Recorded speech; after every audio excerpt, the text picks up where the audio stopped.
नमस्कार दोस्तों, आपके अपने YouTube चैनल अरवी क्लासेस पर आप सबका हार्दिक स्वागत है। जैसा कि आप सबको पता है, अपन राजस्थान ज्योग्राफी में राजस्थान की नदियां पढ़ रहे थे, राजस्थान का अपवाह तंत्र पढ़ रहे थे। राजस्थान के अपवाह तंत्र में अपन ने बंगाल की खाड़ी का जो अपवाह तंत्र था वो सारा पूरा कर लिया था। पिछली क्लास में अपन ने दो नदियों की बात की थी, एक तो की थी बाणगंगा, दूसरी गंभीर नदी। और आज अपन जो स्टार्ट करेंगे वो थे अरब सागर का अपवाह तंत्र। अरब सागर में जो गिरने वाली नदियां थी उस पर आज अपन विस्तार से चर्चा करेंगे। आज का जो अरब सागरीय अपवाह तंत्र स्टार्ट करने से पहले अपन जो कल जो पढ़े थे दोनों नदियों पर थोड़ा रिवीजन के हिसाब से देख लेते हैं। एक नदी देखी थी अपन ने बाणगंगा। बाणगंगा का जो उद्गम होता है वो होता है बेराट की पहाड़ियों से। और ये कहाँ पे है वर्तमान में? कोटपुतली, बहरोड। और पहले ये यमुना नदी में जाके मिलती थी। वर्तमान में कोटपुतली, बहरोड, जयपुर ग्रामीण, दौसा और भरतपुर में क्या हो जाती है? ये समाप्त हो जाती है। अर्थात इस नदी कहाँ? बेराट की पहाड़ियाँ कोटपुतली, बहरोड से निकलने के बाद कोटपुतली, बहरोड, जयपुर ग्रामीण, दौसा और भरतपुर में प्रवाहित होने के बाद भरतपुर में ये नदी जमीन में विलीन हो जाती है। इसी कारण इस नदी को 2012 में किस नदी का दर्जा दिया गया? रुंडित नदी का दर्जा दिया गया। इस नदी के जो उपनाम है वो ताला नदी और अर्जुन की गंगा आदि नामों से भी इसे जाना जाता है। इसके बाद में अपन ने देखा था इस नदी पर एक बांध बना हुआ है, वो है जमवा रामगढ़ में। कौन सा बांध है? रामगढ़ बांध। ये कहाँ पे है? तो जयपुर ग्रामीण। इस पर भरतपुर में भी एक बांध बना हुआ है और वो है अजान बांध। कौन सा बांध? और इसमें जलापूर्ति के लिए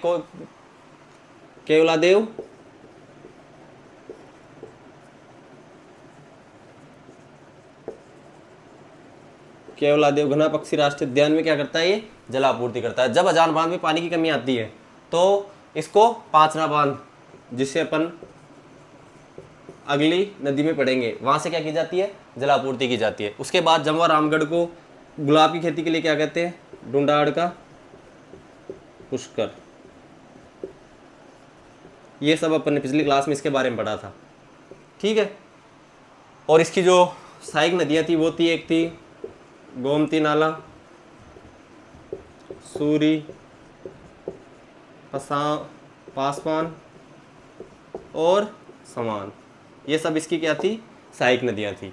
ये सब अपन ने इसके बारे में पिछली क्लास में देख लिया था। इसके बाद में दूसरी जो नदी देखी थी अपन ने वो थी गंभीर नदी। और गंभीर नदी के बारे में देखा था कि नादौती की पहाड़ियाँ करौली से निकलने के बाद करौली भरतपुर और धौलपुर और भरतपुर में प्रवाहित होती हुई यूपी में यमुना नदी में मिल जाती है। और यमुना नदी में मिलने वाली राजस्थान की दूसरी नदी है। कौन सी नदी है? गंभीर। कहाँ से? तो नादौती की पहाड़ियाँ। और ये कहाँ पे पड़ती है? करौली में। करौली की सपोटरा तहसील। यहाँ से निकलने के बाद करौली, धौलपुर और भरतपुर में प्रवाहित होने के बाद किस नदी में मिल जाती है? यमुना में। यूपी में जाके यमुना नदी में मिल जाती है। इस नदी की जो 5 सहायक नदियाँ थी, अटा, माची, भद्रावती, भैंसावट और बरखेड़ा, इन 5 नदियों पे एक बांध बनाया गया है, वो है पांचना बांध। पांचना बांध कहाँ पे है? तो करौली में। इस बांध के बारे में अपन ने देखा था कि राजस्थान का सबसे बड़ा मिट्टी से बना बांध है। मिट्टी से बना बांध। और इस बांध की जो सहायता करने वाला राष्ट्र था वो था यूएसए, संयुक्त राज्य अमेरिका। इसके अलावा एक किसकी प्रमुख सहायक नदी और थी? पार्वती। और पार्वती पे धौलपुर जिले में कौन सा बांध बना है? पार्वती बांध। इस प्रकार अपन ने पिछली क्लास में बाणगंगा और गंभीर नदियों के बारे में विस्तार से पढ़ा था। आज जो अपन पढ़ने जा रहे हैं राजस्थान के अपवाह तंत्र का, बंगाल की खाड़ी अपवाह तंत्र पूरा होने के बाद में अरब सागरीय अपवाह तंत्र की नदियां। कौन सी नदियां? अरब सागरीय अपवाह तंत्र। इस अपवाह तंत्र को अपन 2 क्लासों में देखेंगे। एक वो नदियां जो अरावली के पश्चिम से निकलती है और अरब सागर में गिरती है, और एक वो नदियां जो अरावली के दक्षिण भाग से अर्थात दक्षिण पूर्वी भाग से निकलती है और उसमें अरब सागर में गिरती है। इन नदियों पर अपन विस्तार से चर्चा करेंगे। आज जो अपन देखेंगे पश्चिम से निकलने वाली सभी नदियों पर विस्तार से चर्चा करेंगे। पश्चिम से निकलने वाली प्रमुख नदियों में जो नदी आती है वो लूनी। कौन सी नदी आती है? लूनी। आज की क्लास में अपन लूनी नदी पर विस्तार से चर्चा करेंगे। लूनी नदी पर कहाँ से उद्गम होता है, कहाँ पे जाके गिरती है, कौन कौन से जिलों में इसका अपवाह तंत्र है, कौन कौन सी इसकी सहायक नदियां, इसकी सहायक नदियों पे कौन कौन से बांध बने हुए हैं, इन सब पर इस क्लास में अपन विस्तार से चर्चा करेंगे। देखो, लूनी नदी अजमेर में नागपाड़ से निकलती है। प्रारंभिक 2 धाराओं में बहती है। इसको मैं रेड पेन से बना दूं ताकि मैप में दिक्कत नहीं आए, क्योंकि प्रारंभ में कितनी धाराओं में बहती है? 2 धाराओं में। एक को बोलते हैं सागरमती और दूसरी को बोलते हैं सरस्वती। सागरमती और सरस्वती दोनों धाराओं के मिलने के बाद जिस स्थान पे दोनों धाराएं आके मिलती है वो जगह है गोविंदगढ़। इसके बाद से इस नदी को किस नाम से जाना जाता है? लूनी नदी के नाम से। सागरमती और सरस्वती, और ये दोनों नदियां कहां से निकलती है? तो यहाँ पे जो पहाड़ है उस पहाड़ का नाम है, अजमेर में तो आप सबको पता ही होगा, नागपहाड़। अर्थात नागपहाड़ से इस नदी का उद्गम होता है। नागपहाड़ से कौन कौन सी नदियां निकलती है? तो सागरमती और सरस्वती, और दोनों गोविंदगढ़ में आके दोनों धाराएं मिल जाती है। उसके बाद इस नदी को किस नाम से जाना जाता है? लूनी नदी के नाम से। अजमेर से निकलने के बाद ये नदी नागौर, नागौर के बाद ब्यावर, फिर ब्यावर से जोधपुर ग्रामीण, जोधपुर ग्रामीण के बाद ये जाती है बालोतरा, बालोतरा के बाद बाड़मेर, और बाड़मेर के बाद सांचौर, और बाद में कच्छ के रण में मिल जाती है।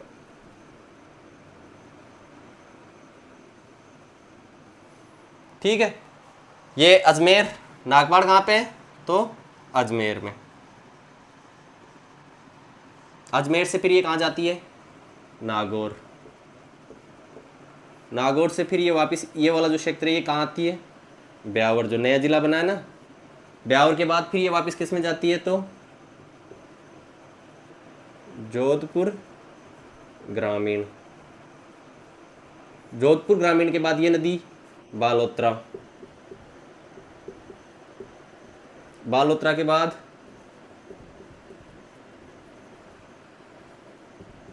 बाड़मेर, और बाड़मेर के बाद सांचौर। ध्यान रखना, इस नदी का कोई अपवाह क्षेत्र जालोर में नहीं है और पाली डिस्ट्रिक्ट में नहीं है। इस नदी की सर्वाधिक सहायक नदियां पाली डिस्ट्रिक्ट से निकलती है, लेकिन इस नदी का कोई भी क्षेत्र किस में नहीं है? पाली में नहीं है और जालोर में नहीं है। जालोर से जो नया जिला बना है सांचौर, उस सेक्टर से निकलती है। अब जो अपन इसके अगर अपन बात करते हैं तो इस नदी को यहाँ ये जो क्षेत्र है बालोतरा, इस क्षेत्र के बाद इस नदी का जो पानी होता है वो खारा हो जाता है। क्या हो जाता है? बालोतरा से पानी क्या हो जाता है? खारा। इसलिए इस नदी को बोलते हैं आधी खारी और आधी मीठी नदी।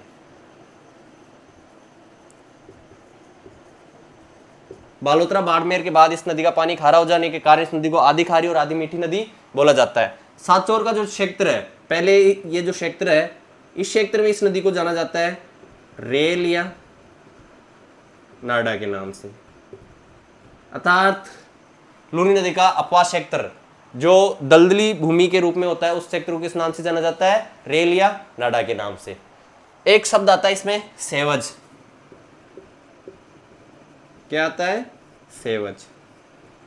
इसमें जो अस्थायी जिले बनती है,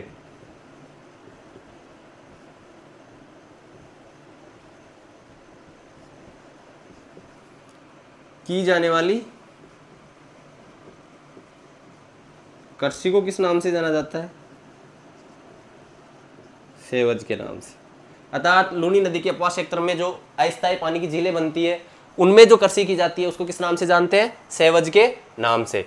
जोधपुर ग्रामीण में इस नदी पे एक बांध बना हुआ है।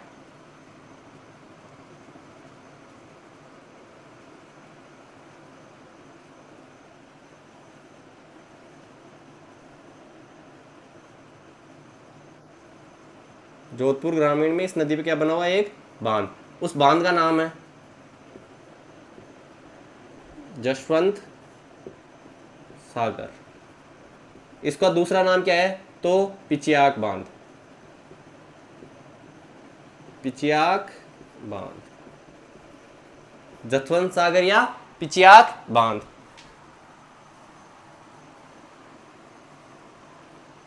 क्या बोलते हैं इसको? जसवंत सागर और पिचियाक बांध। अर्थात जसवंत सागर और पिचियाक बांध कहां पे है? नूनी नदी में। और कहां पे बना हुआ है? जोधपुर ग्रामीण, बिलाड़ा के पास। उसके बाद में इसके अगर उपनाम देखते हैं तो कालिदास ने इसको अंतसलीला कहा है। अंतसलीला, इसको लवणवती भी बोलते हैं। क्या बोलते हैं? लवणवती भी बोलते हैं। इस नदी के किनारे बालोतरा में एक जगह पड़ती है और इस स्थान का नाम है तिलवाड़ा।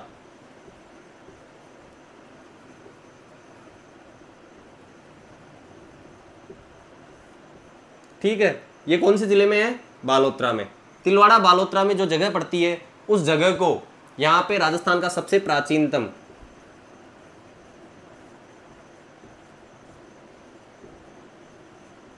पशु मेला लगता है और उस मेले का नाम क्या है? तो मल्लीनाथ।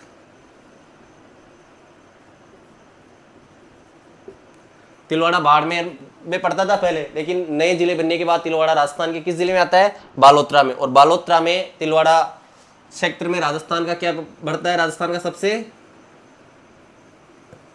प्राचीनतम पशु मेला लगता है। उसके अलावा इस क्षेत्र के जो प्रमुख नदियां, इसकी सहायक नदियां हैं, एक बार इसका स्क्रीनशॉट ले लो।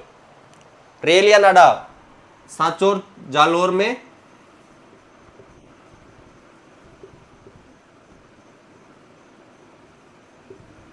सॉरी जालोर की आदत पड़ी हुई है, जालोर में नहीं, सांचौर में अफवाह क्षेत्र किस नाम से जानते हैं? रेल या नाडा। और ये कौन सी घाटी में जाती है? तो कच्छ के रण में। अपना जल ले जाके किसमें छोड़ती है? कच्छ के रण में। कहां से निकलती है? नागपाड़ अजमेर से, अजमेर से नागौर, नागौर से ब्यावर, ब्यावर से जोधपुर ग्रामीण, जोधपुर ग्रामीण में इस पर जसवंत सागर या पिचियाक बांध बना हुआ है। उसके बाद बालोतरा, बालोतरा में इसका पानी खारा हो जाता है, इसको लिए इसको आधी खारी और आधी मीठी नदी बोलते हैं। अंतसलीला इसको बोला गया है कालिदास द्वारा। कालिदास द्वारा क्या बोला गया है? अंतसलीला। लवणवती भी इसको कहते हैं। उसके बाद सांचौर में जो इसका उपवा क्षेत्र है उसको रेल या नाडा कहते हैं। उसके बाद में कहां? कच्छ के रण में। बालोतरा जो क्षेत्र है ये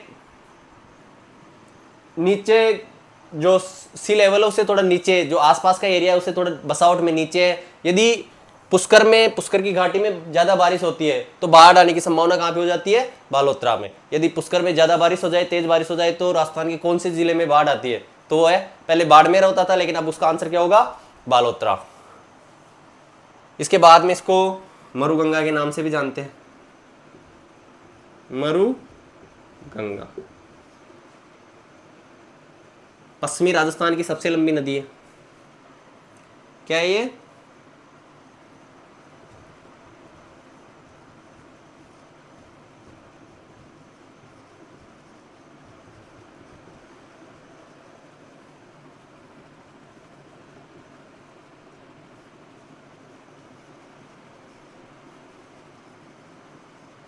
पश्चिमी राजस्थान की सबसे लंबी नदी है। उसके अलावा अगर अपन इस पे और भी फैक्ट देखें तो इसकी जो लंबाई है, कुल लंबाई है इसकी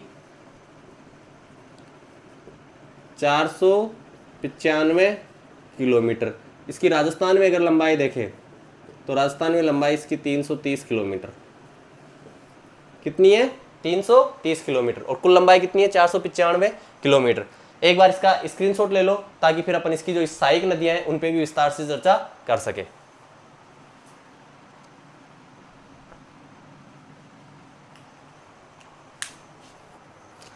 उद्गम कहां से होता है? तो सागरमती और सरस्वती नागपाड़ की पहाड़ियों से निकलती है, दोनों गोविंदगढ़ नामक स्थान पे आके मिल जाती है। उसके बाद में इस नदी को किस नाम से जाना जाता है? यहां से लूनी। ठीक है, आगे नागौर में प्रवाहित होती है, ब्यावर, जोधपुर में इस पे पिचियाक बांध या जसवंत सागर बना हुआ है। उसके बाद जोधपुर ग्रामीण से बालोतरा, बालोतरा से बाड़मेर, बाड़मेर से सांचौर। जो बालोतरा है, बालोतरा में इसका पानी खारा हो जाता है, इसलिए इसको आधी खारी और आधी मीठी नदी बोलते हैं। अंतसलीला कालिदास ने बोला है, लवणवती बोलते हैं, मरुगंगा बोलते हैं। सांचौर में जो इसका अपवास क्षेत्र उसको रेल और नाडा बोलते हैं, कच्छ के रण में विलीन हो जाती है। यदि पुष्कर की घाटियों में सर्वाधिक बरसात हो जाए तो बालोतरा में बाढ़ आने की संभावना बढ़ जाती है। उसके बाद में जो बालोतरा है उसके किनारे तिलवाड़ा नामक स्थान पड़ता है और तिलवाड़ा में प्राचीनतम पशु मेला मल्लीनाथ पशु मेला लगता है। एक बार इसका स्क्रीनशॉट ले लो। और सेवज यहाँ का जो फैक्ट है, ये खडीन पढ़ा था अपन ने। खडीन कृषि जो प्लाया या मरुस्थल में पाई जाने वाली अस्थायी मीठे पानी की झीलों की जो उपजाऊ भूमि होती है, उसमें उपजाऊ भूमि को अपन मर्रो बोलते थे और मर्रों में की जाने वाली खेती को क्या बोलते थे अपन? खडीन कृषि, जो पालीवाल ब्राह्मणों द्वारा प्रारंभ की गई थी। यही सेवज जो लूनी नदी के अपवास क्षेत्र में अस्थायी पानी की झीलें निर्मित होती है, उसकी जो उपजाऊ भूमि होती है उसमें जो कृषि की जाती है उसको क्या बोला जाता है? सेवज। और लवणवती बोलते हैं, मरुगंगा बोलते हैं। इसकी लंबाई 495 किलोमीटर है। कुल लंबाई राजस्थान में अगर इसकी बात करें तो 330 किलोमीटर इसकी लंबाई है। राजस्थान की कितने जिलों से गुजरती है? तो अजमेर, नागौर, ब्यावर, जोधपुर ग्रामीण, बालोतरा, बाड़मेर और सांचौर, राजस्थान के 7 जिलों से कितनी प्रभावित होती है? कितने जिलों से? 7 जिलों से। इसकी जो सहायक नदियां हैं वो सर्वाधिक सहायक नदियां पाली से निकलती है, जिन पर अपन अभी विस्तार से चर्चा करेंगे। एक बार इसका स्क्रीनशॉट ले लो ना।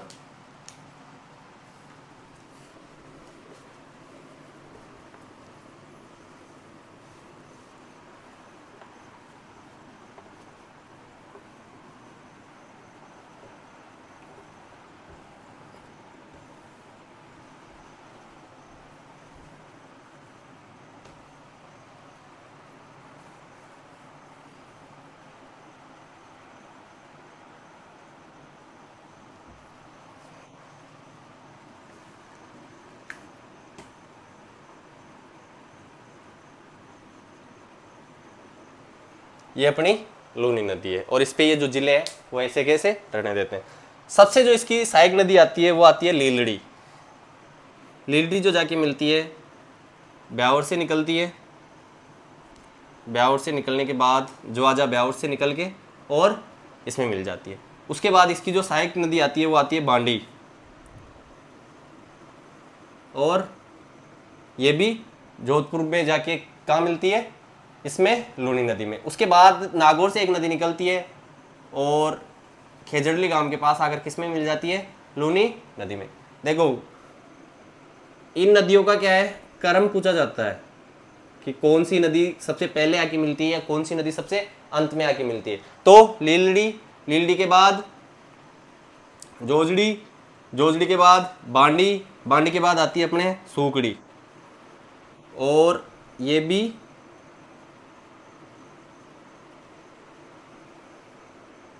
अपने बालोतरा और जोधपुर के सीमा क्षेत्र में किसमें मिल जाती है? लूनी नदी में। सूकड़ी के बाद आती है मीठड़ी,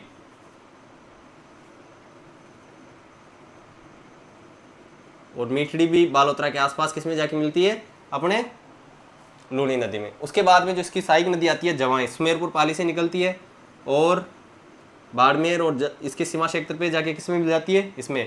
और अंत में जसवंतपुरा की पहाड़ियों से निकलकर सांचौर के में जाके मिलने वाली नदी है अपने इसकी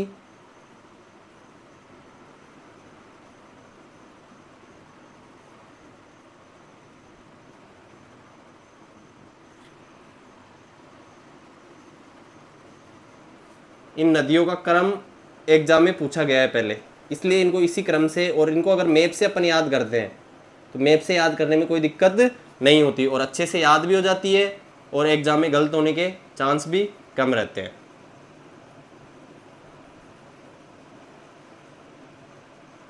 और ये जो नागौर से निकलती है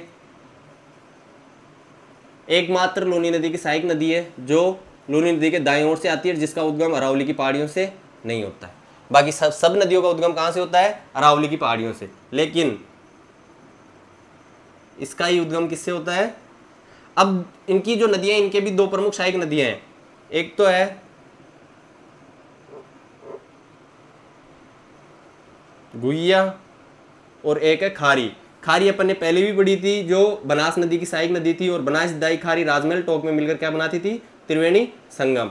लेकिन ये वो नहीं है, ये किसकी है? जवाई नदी की सहायक नदी है। चलो अब जो नदियां हैं इनके एक बार अपन नाम लिख लेते हैं। ये कौन सी है? तो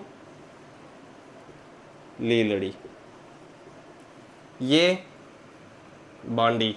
बांडी अपन ने पहले भी देखा है, जो बांडी और मासी और खैराकुसी तीनों मिलकर जोत देवदान जोधप्रिया में क्या बनाती है? त्रिवेणी संगम बनाती है। लेकिन ये बांडी किसकी सहायक नदी है? लूनी की सहायक नदी। बांडी की दूसरी जो सहायक नदी है वो है गुइया। कौन सी है? गुइया। मुझे नहीं पता कौन से एग्जाम में पूछा गया था, पर एक एग्जाम में क्वेश्चन था गुइया किस नदी तंत्र का भाग है। उसमें ऑप्शन में था लूनी, बनास, चंबल और माही। और ये बहुत छोटी नदी है, इसलिए इसका उल्लेख बहुत कम जगह मिलता है, लेकिन एग्जाम में आई हुई है तो इसको पढ़ना बहुत जरूरी हो जाता है। उसके बाद लीलड़ी, फिर जोजड़ी, जोजड़ी के बाद बांडी, बांडी की सहायक नदी गुइया। गुइया के बाद अगर बात करते हैं तो इसकी सूकड़ी, फिर मीटड़ी, फिर उसके बाद जवाई,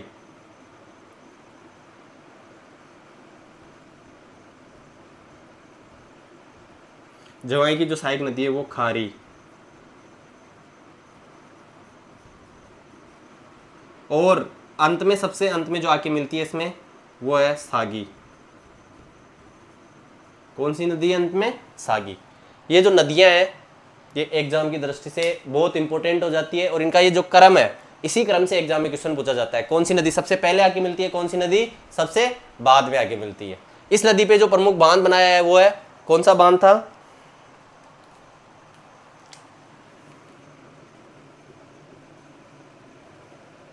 जसवंत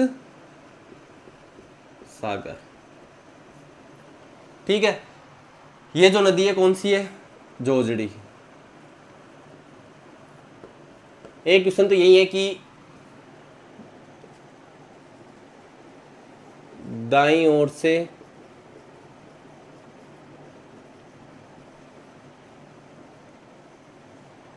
मिलने वाली एकमात्र नदी,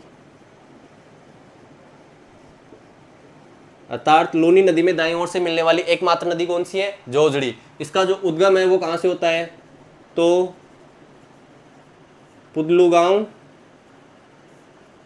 नागौर। कहां से होता है? पुदलू गांव, नागौर से। दाईं ओर से मिलने वाली एकमात्र नदी है।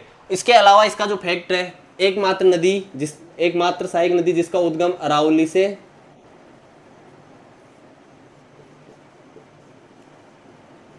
उद्गम नहीं होता।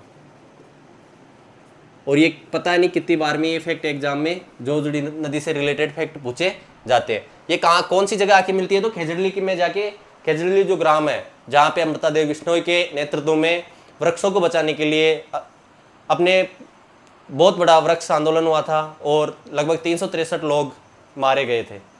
उसी ग्राम के आसपास आके ये नदी जोधपुर ग्रामीण में कौन सी नदी में मिलती है? तो अपने लूनी नदी में मिलती है। उसके बाद जो लीलड़ी है इसका जो उद्गम होता है जवाजा ब्यावर से, और जोधपुर ग्रामीण में जाके ये किसमें मिल जाती है? अपने लूनी नदी में। बांडी नदी जो है इसका जो उद्गम होता है फुलाद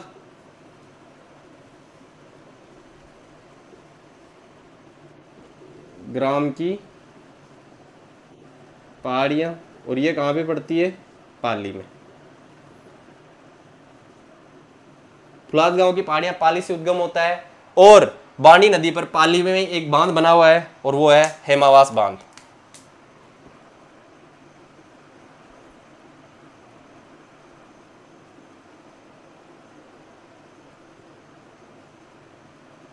कौन सा बांध बना हुआ है पाली में?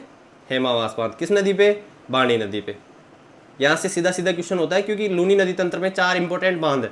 एक तो प्रॉपर लूनी नदी पे बना हुआ है और 3 बांध इसकी सहायक नदियों पे बने हुए हैं। तो जो ये बांध है ये कौन सा है? हेमावास बांध। और कहाँ पे है? तो पाली में। ठीक है, हेमावास बांध कहाँ पे है? पाली में। और कौन सी नदी पे है? तो बाणी नदी पे। सुगड़ी जो नदी है इसका जो उद्गम होता है ये होता है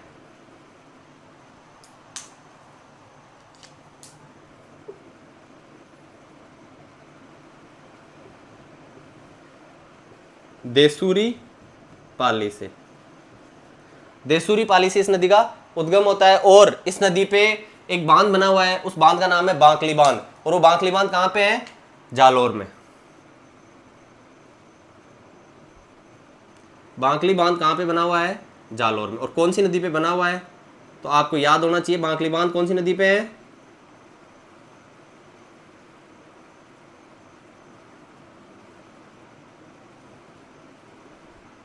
देखो इस नदी पे अपन ने 3 बांध देख लिए हैं।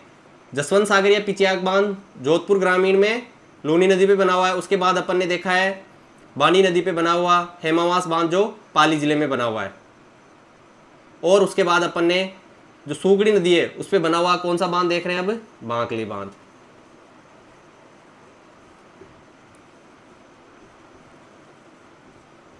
बांकली बांध। और ये कहाँ पे है? जालोर में। बांकली बांध कहाँ पे है? जालोर में। उसके बाद मीठड़ी नदी, और मीठड़ी नदी के बाद में इसकी जो प्रमुख सहायक नदी है वो आती है अपने जवाई नदी। कौन सी नदी? जवाई नदी।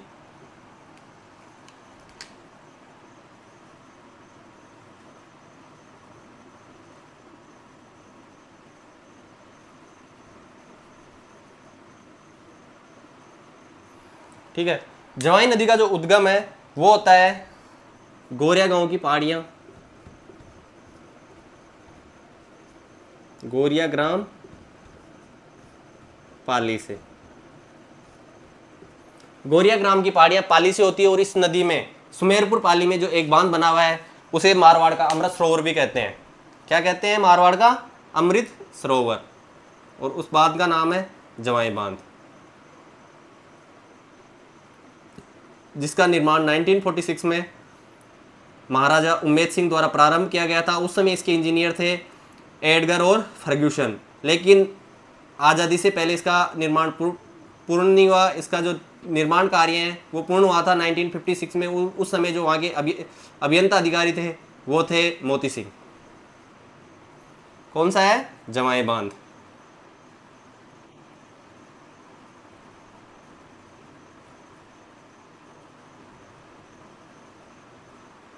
और कहाँ पे है ये?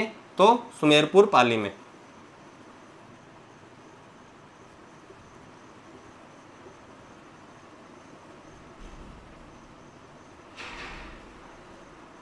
कहाँ पे है? सुमेरपुर पाली में। कौन सा बांध है? जवाई बांध। और जो खारी नदी है, देखो खारी नदी अपन ने पहले भी पढ़ी थी, जिसका उद्गम विजराल गांव की पहाड़ियों से होता था। लेकिन ये जो खारी नदी है इसका जो उद्गम होता है शेरगढ़ की पहाड़ियां पाली से। कहाँ से होता है इसका उद्गम?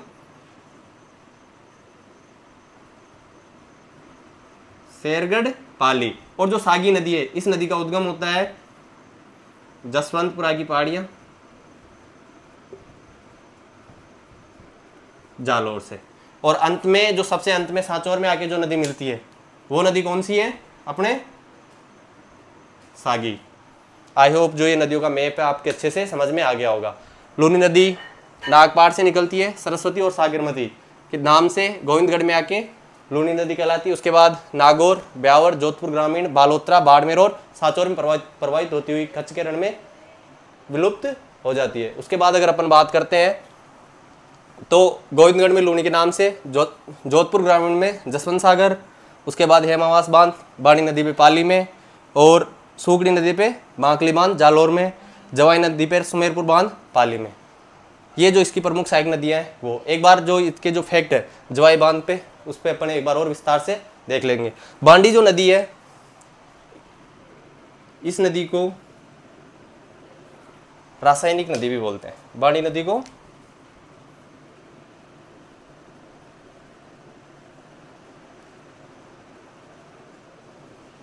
रासायनिक नदी भी बोलते हैं।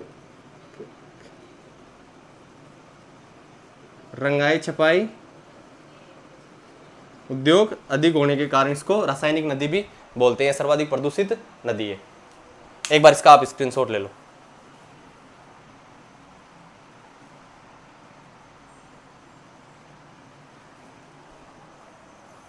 अब जो देखेंगे अपन जवाई बांध के बारे में।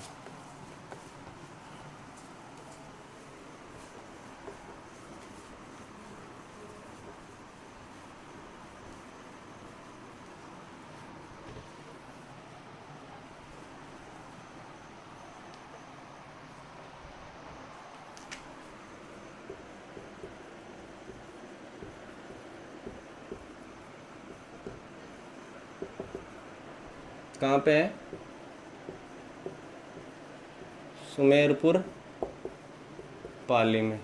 कौन सी नदी पे है? तो जवाई नदी पर। ठीक है, इस बांध को क्या बोलते हैं? मारवाड़ का अमृत सरोवर। क्या बोलते हैं? मारवाड़ का अमृत सरोवर। इसका निर्माण कार्य 1946 में महाराजा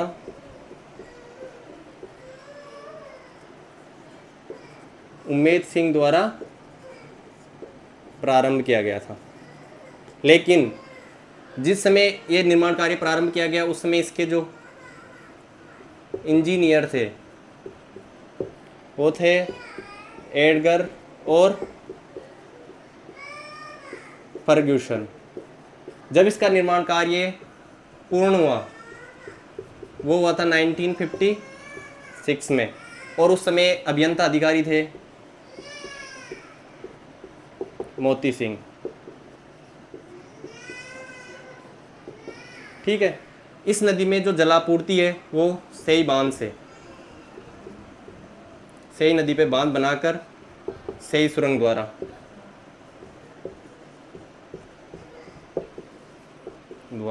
ये राजस्थान की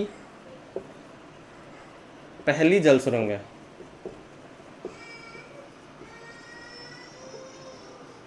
जिसकी लंबाई 6.7 किलोमीटर है।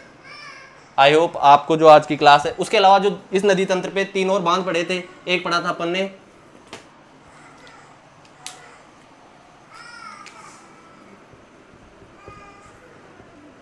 जसवंत सागर। कौन सी नदी पे? लूनी नदी पे। कहाँ पे? तो जोधपुर ग्रामीण में। उसके बाद जो दूसरा बांध देखा था अपन ने हेमावास, ये कहाँ पे? पाली में। कौन सी नदी पे? तो बांडी नदी पे। और एक अपन ने देखा था बांकली बांध। कहाँ पे? जालौर में। कौन सी नदी पे? तो सूकड़ी नदी पे। यहाँ से एग्जाम में कई बार क्वेश्चन पूछे गए, और ये तो मारवाड़ का अमृत सरोवर, मारवाड़ की लाइफलाइन भी बोला जाता है। आई होप आपको आज की जो क्लास है अच्छी लगी होगी। अच्छी लगे तो ज़्यादा से ज़्यादा लाइक करें, शेयर करें, कमेंट करें, और अपना जो सपोर्ट वो ऐसे ही बनाए रखें। मिलते हैं अगली क्लास में। धन्यवाद।